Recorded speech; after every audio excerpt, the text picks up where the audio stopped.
Hello class, welcome to Home Ec. For today's lesson, we are going to be doing a chocolate chip cookie recipe showdown. Beep, beep, beep, beep, beep, beep, beep, beep, beep, beep, beep, beep. We will be doing vintage recipe versus modern recipe. This cookbook from 1955 has a recipe for chocolate chip cookies that it claims is the Toll House cookie recipe. So to double check that, I bought some Toll House chocolate chips and looked at the recipe on the back. And guess what? It's the same recipe. One small change. This vintage recipe uses half butter, half shortening. The modern recipe uses all butter. That's the only difference between them. Also, the modern recipe is for twice as many cookies. The vintage recipe is for half as many cookies. So I'm going to be using the vintage recipe from this book and comparing it to a modern cookie recipe from this book. America's Test Kitchen. If you're not familiar with it, it is infamous for being complicated, and the chocolate chip cookie recipe is no exception. So I want to see, is it worth it? Is all the extra fuss worth it? We will start with the vintage Toll House cookie recipe. And the way the Betty Crocker cookbook here lists the recipe out is it gives you a base recipe for sugar jumbles, and then it lists the chocolate chip cookie recipe as a subvariant. So you can make a bunch of different cookies using the same base. And I really like the way that it's written out. So let's get into making this. You're gonna start by just doing the basic creaming method. Plug it in. I have the oven preheated to 375 degrees Fahrenheit, 375. You have half a cup of soft shortening, part butter. So this is quarter cup shortening, quarter cup butter, room temp. Gonna put those in here. Let's tilt this up so I got more room. You have 3/4 cup of sugar. This is half brown sugar, half white sugar. And that is how this recipe is written. It tells you the total amount and then says half and half or part. It's not as specific as the modern versions of this recipe, but it comes to the same thing. You've got 1 egg. It also calls for a teaspoon of vanilla. Didn't realize I was out of vanilla. So no vanilla in these cookies, but we're just going to beat these together.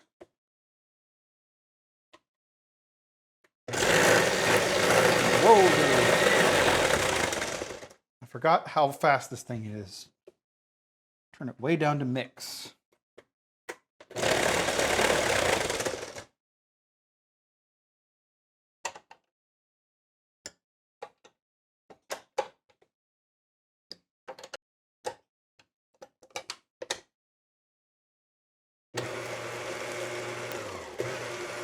There we go. Whoa.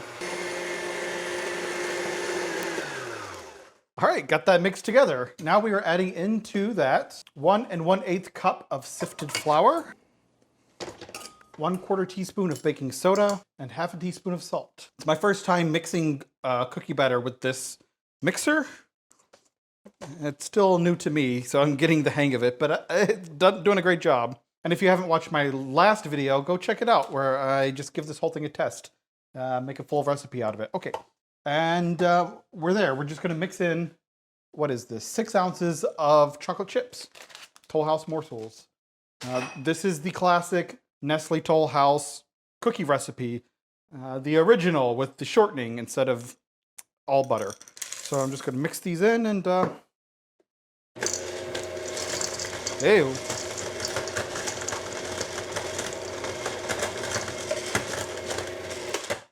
Okay, we'll jump the track a little bit there, but they're mixed in. Now we're going to drop this by rounded spoonfuls onto a lightly greased baking tray. I'm actually using parchment paper instead of a lightly greased tray, and I'm using a little portion scoop. Okay, so I got 18 cookies out of this. That's 1.5 dozen. The recipe says it makes 3 dozen 2-inch cookies, so those would have used half the amount of batter per cookie. Seems awfully small. It's not what you think of with a modern chocolate chip cookie to be little tiny little bitty things. These are going to be bigger than the rest of this original recipe says to do. I'm curious what the modern Toll House recipe says. I cut it in half. Great. Modern Toll House recipe is for twice the size, but it says it makes 5 dozen cookies. So it's adjusted for a little bit bigger cookies with the modern recipe. All right, I'm gonna put this in the oven for 8 to 10 minutes. They should still be soft when you pull them out. and I'm gonna let them cool. And then we are going to start on the America's Test Kitchen cookies, and they're a little bit fussier. There's a couple extra steps, but this was super simple. Couldn't be easier. You just mix everything together and go, right? Really simple, classic cookie. I know they're gonna be delicious, so let's get them in the oven. It's been about 10 minutes. I think it's time to pull them out. I can smell them. Cookies have a smell when they're ready.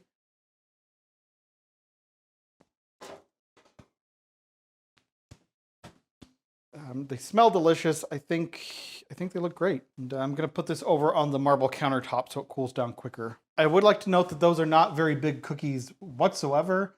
And the original recipe called for them to be half of that size. So I think 1950s, we were definitely better at portion control than we are today. You'd have one or two little cookies. It was for a big group.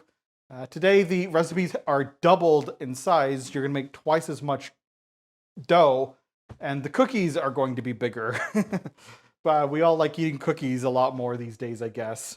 Or we just can afford to. I think the chocolate chips and everything were a lot more expensive back then.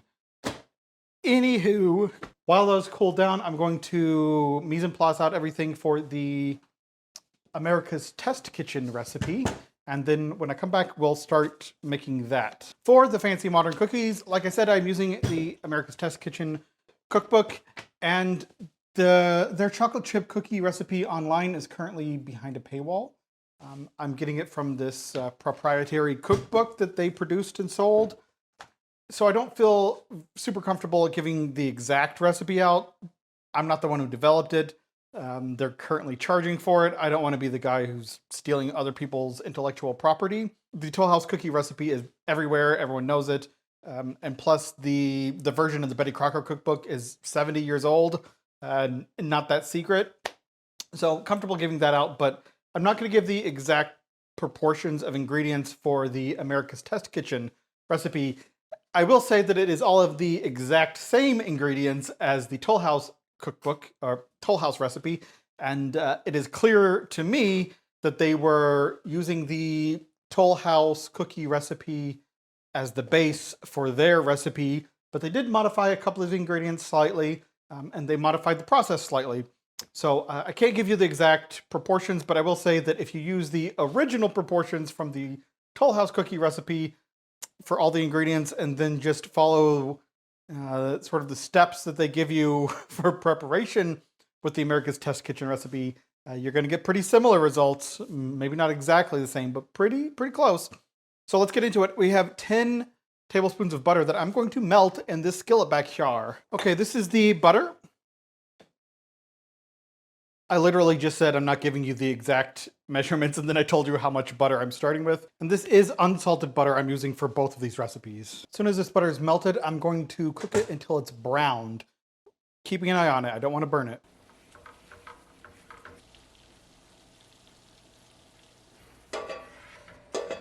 Just as soon as that butter browned, let's put it right here for a second. Just as soon as this butter started smelling a little bit nutty, that's the time to take it off the heat. It's going to keep cooking in the pan for a few seconds longer while you get it off the heat, and it's going to continue browning, so you don't want to overcook it. The difference between deliciously browned butter and burnt butter is like, it's faster than a frozen pizza in the oven, the way it turns. So I put it into a heat-proof bowl, which the bowl of my mixer, stainless steel, heat-proof. I'm going to add in another portion of butter into here, into the browned butter. So I have a portion of white sugar, portion of dark brown sugar, and I'm going to mix those in. So now we're going to add in our egg.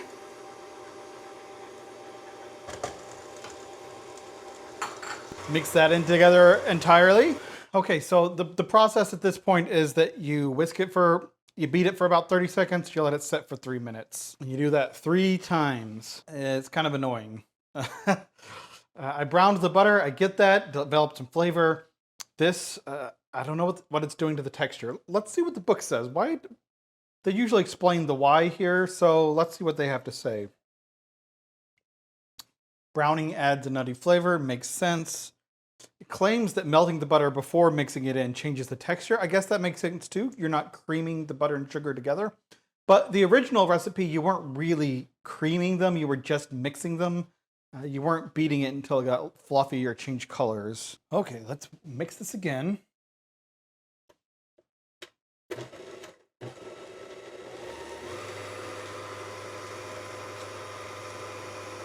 All right, we've got one more set of that to go. It claims that this is going to give it sort of a toffee flavor, crunchier toffee edges. We'll see. It smells like toffee. It looks like it's kind of making a caramel in here, which looks delicious. So, all right, final go around with the mixer.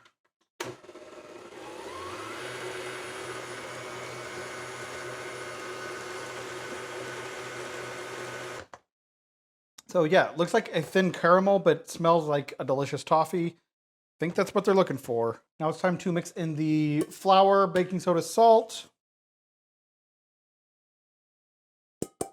And the measurements for each of those things would not surprise you at all if you've seen the Toll House cookie recipe. Egg and butter are a little bit different.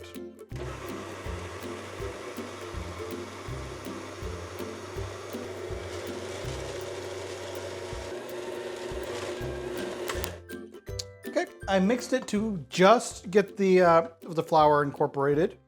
I'm not trying to develop any gluten here.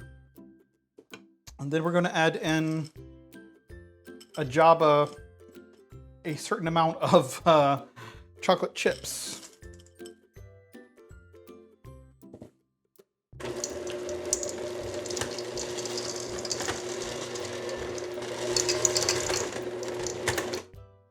This batter is definitely a lot stickier than the original Toll House cookie recipe batter was. It's probably because it has more butter and an extra egg yolk. Maybe. I can't confirm or deny that. So yeah, we're ready to go. We're just going to portion this out onto baking trays. This is a slightly larger recipe versus the vintage Toll House cookie recipe. It's about the same as the modern Toll House cookie recipe. It says this should make about 16 cookies, 3 tablespoons each. I'm gonna use the same portion scoop. This is what I got. We'll see how many cookies we get out of it. When I was looking for modern cookie recipes to use, there was one from the New York Times. Somebody named Torres, I forget. Jacques Torres, chocolate chip cookie recipe from the New York Times. I looked at it, I thought about doing it, but you have to let the dough rest for like 2 or 3 days after you make it, and I thought that's a long time to let the dough rest. So I might try that in the future. For now, I'm using America's Test Kitchen. This recipe already seemed fussy enough. I don't know if I really wanted to spend the time for an even fussier recipe, but I do like America's Test Kitchen recipes, even though they tend to be kind of complicated, because at least they are genuinely trying to make a good, useful recipe for everyday people. Sometimes like chef recipes they're more interested in just making something to set themselves apart, not necessarily something that can be duplicated and is practical. And these are going to go into the 375-degree oven for 10 to something minutes. 10 to 14 minutes. And this recipe does say to turn them once in the middle of the cooking process. So I'm going to set the timer for 7 minutes, then switch it, and then check on it periodically. Boop, boop, boop. All right, time to pull them out. Time to pull them out. Time to pull them out. Time to pull them out. Tray 1. They have I don't know, sort of like a slightly glassier look to them. Whoop, whoop. My cat almost tripped me. Meow, meow. I am, whoop. I'm gonna kill myself with these cookies. Okay, gonna let them cool down, and then we will come back and it'll be time to eat them, which is my favorite time. Cookie time. Cookie time, cookies. Cookie time. Cookie time. Okay, we've got the vintage here, 1955 Toll House recipe from the Betty Crocker cookbook, but it was the original Toll House recipe. It used half shortening, half butter, and some pretty standard other ingredients. This was the modern America's Test Kitchen. It used all the exact same ingredients, not exact same proportions, but exact same ingredients as the Toll House cookies. It just had a different process, more complicated, more fussy. So I'm going to judge each one of these cookies based on my 3 criteria. Are they easy to make? Are they tasty to eat? Most importantly, are they affordable? Right now, it's going to become a wash for affordability. Both recipes are fairly cheap to make, and they both cost about the same to make. So it's just going to come down to, are they easy to make and are they tasty to eat? So let's start with the 1955 Toll House recipe. And which one do I want? I guess I'll choose this one. Does that look like a decent cookie? Let's try to break it in half and see what it looks like. Looks fairly soft and cakey. Smells like a classic chocolate chip cookie. It's perfect. It is chewy, but it has a little bit of more cakey than, I would say, even the modern Toll House recipe cookies that use all butter, because it has that shortening in there that affected the spread a little bit. You've got the nice buttery cooked flour, a little bit of a sugary texture to it, a little bit of a snap on the outside, but it's soft and chewy on the inside. Nice chocolate chip flavor, a little bit of a toastiness coming through. You can't beat it. So let's move over to the America's Test Kitchen. And you can see it made a lot more cookies. It is a bigger recipe than the vintage Toll House recipe. It is not bigger than the modern Toll House recipe. If you can see, this has a little bit of a glassier, more cracked look to the top. The vintage recipe here is more of a matte look to it. And the America's Test Kitchen is a little bit glassier. They said they're gonna have a little bit more of a toffee flavor, so that looks like it might be working out that way. Let's take a bite.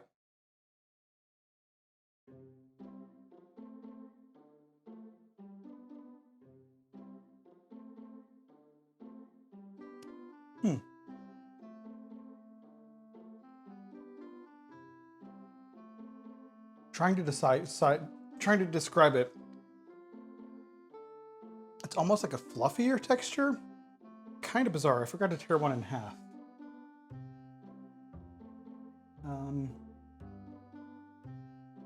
It is a more even, fluffier texture to it, which is weird. It's not as chewy. It's also not as cakey. It's more fluffy. I don't know if I'm getting any of that brown butter flavor through. The brown butter was a big point on this. Definitely very different. Weird. I was all set to be like, these are amazing. They got that toffee brown butter flavor. The smell of that sugar and butter together was so strong, so toffee-like. I was super excited to try it in a cookie. I'm not getting it. Let's go back to the original. The original has more chew, more bite. A deeper flavor somehow? I don't know. I like the original better. If you've ever had halva, which is a sesame seed candy, it has a sort of a grainy fluffiness, which is a really weird texture to describe, but that's what it tastes. That's the texture. It's a grainy fluffiness. So let's final answer here. A vintage 1955 Toll House cookie recipe from this Betty Crocker cookbook. Easy to make, yes. Tasty to eat, yes. It's a classic for a reason. Affordable, yes. Very affordable. The modern America's Test Kitchen cookies. Easy to make, no. Tasty to eat, so-so. I don't like them as much as the vintage recipe. And affordable, absolutely. Same price point. They're not going to cost you any more than the vintage ones would. There you go. Not worth making is my final result. And that is not at all what I expected. I was expecting these to be really amazing. I don't know. I think I'm going to freeze most of these because what am I going to do with all these cookies? I'm going to freeze them and have cookies forever. Maybe I can call some people up, see if they want some cookies. If you have liked this video, please give it a like. That helps so much more than you can know. Giving the video a like, it helps as much as watching it 10 times. It lets YouTube know that you actually like the video. It wasn't just noise playing in the background. Even if it was just noise playing in the background, please give it a like. And if you have not already, please subscribe. Thank you so much for watching, and I will see you in the future.